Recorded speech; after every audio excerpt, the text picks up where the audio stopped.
Thanks for joining us. I'm Mitchell Ringos. Well, police arrested and charged a 31-year-old named Corey Lyndon Fox of Thunder Bay with aggravated assault and attempted murder. Officers were dispatched to the 100 block of Cumberland Street South just before 4:30 p.m. yesterday, where they learned that a male had been the victim of a serious assault at an apartment. The victim was transported to the Thunder Bay Regional Health Sciences Center for further evaluation and treatment of their injuries, while police continue to hold the scene. Meanwhile, on Friday, officers were dispatched to a residential address in the 200 block of May Street South just after 2:30 p.m., where they located a teen suspected of being involved in drug trafficking activity. A quantity of suspected crack cocaine, fentanyl, cash, and paraphernalia consistent with drug trafficking was seized by police. The 15-year-old was charged with a number of drug-related charges. Well, in lighter news, CIBC and the Canadian Cancer Society invited Thunder Bay residents to lace up their shoes and run for a good cause. The 27th annual Run for the Cure fundraiser brought out hundreds who wanted to help make a difference for those affected by breast cancer. Jessica Clement has the story. Thunder Bay residents joined thousands of other Canadians running and walking across the country for the annual CIBC Run for the Cure fundraiser. Here we go!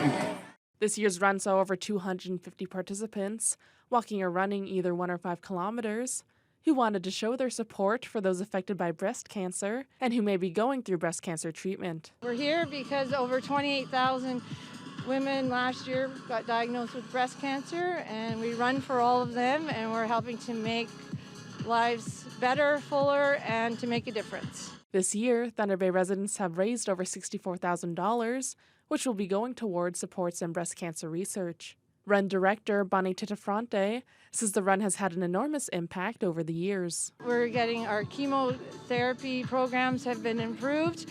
Women are being diagnosed sooner.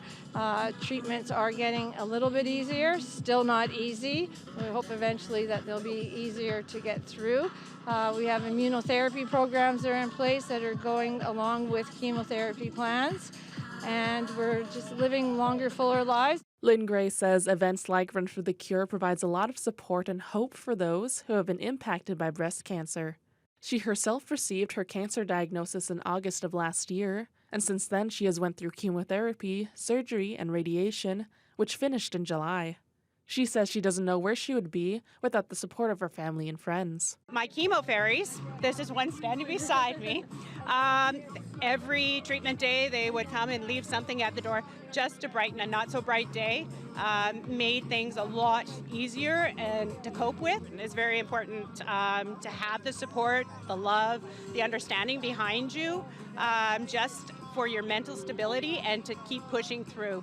Because there were days that were not so great, but everybody would be around and basically bring you up. If you would like to donate or learn more, you can go online to CIBCRunforthecure.com. Jessica Clement, TVT News. Ignace residents recently had another chance to weigh in on a potential deep geological repository for nuclear waste.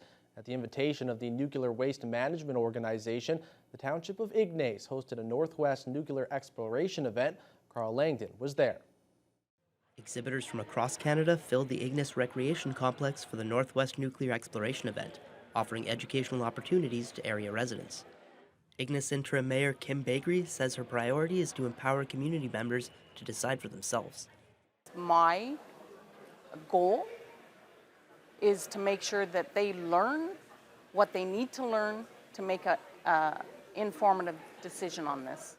The Ignace community and the Wabigoon Lake Ojibwe Nation area are going to be making a very important decision in the next year as to whether they want to be informed and willing hosts for this project. This is an opportunity for them to get those questions answered, and some specific questions for the area as well, because every area has its unique characteristics. The town has hired an outside consultant to collect and gauge opinions from the public to help shape the township's decision. Our relationship with the township is to really respect that resident voice. So the outside voices beyond that will not be captured in our report. And we will actually be reaching people 16 and over. So we're going to look at a youth vote as well, or a youth decision, and we will be collecting the narrative perspective of kids 11 to 15 as well. Jason Donev, a physics professor from the University of Calgary, spoke at the event. He says there are a lot of misconceptions about nuclear waste, thanks to popular fiction. This is what nuclear waste looks like, because it's a solid. It is not green glowing goo. But the stories that we tell about it being something that can ooze, something that can flow. Ultimately, he believes it's up to residents to decide if the repository is best for their community. That vote matters, and the willingness or lack of willingness from a community really is going to determine whether or not this project goes forward in a very real way. Carl Langdon, TBT News. 1 in 3 girls drop out of sports by the age of 16, but the Inspire event held at Lakehead University aims to change that. Female grade 9 students from across the city got the chance to try a variety of different sports on Tuesday afternoon as part of the effort to promote an active lifestyle. Once again, here's Jessica Clement.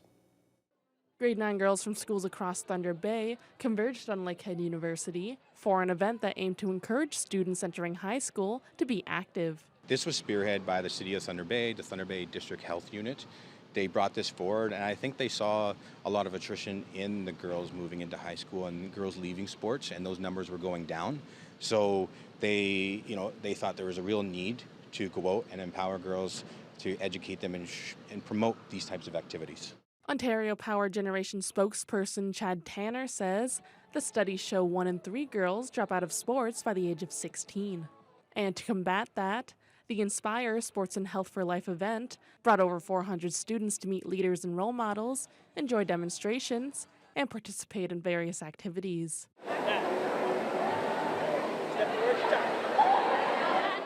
Over 20 community sport and physical activity groups were on site, including Kekabeka Falls Curling Club, Thunder Bay Lacrosse, and the Thunder Bay Rowing Club. The students say the event allowed them to try out sports they hadn't thought of before. Figure skating, it was really cool. They had these little spinny platforms, and it was super cool because you could just step on it and then you spin. Yeah, I think the rowing station's actually pretty cool. Or the lacrosse, or skateboarding. Skateboarding. I've always been a longboarder or a pennyboarder, not a skateboarder, so it was fun trying it out. They also believe events like this can help inspire a new generation of female athletes. It's honestly amazing.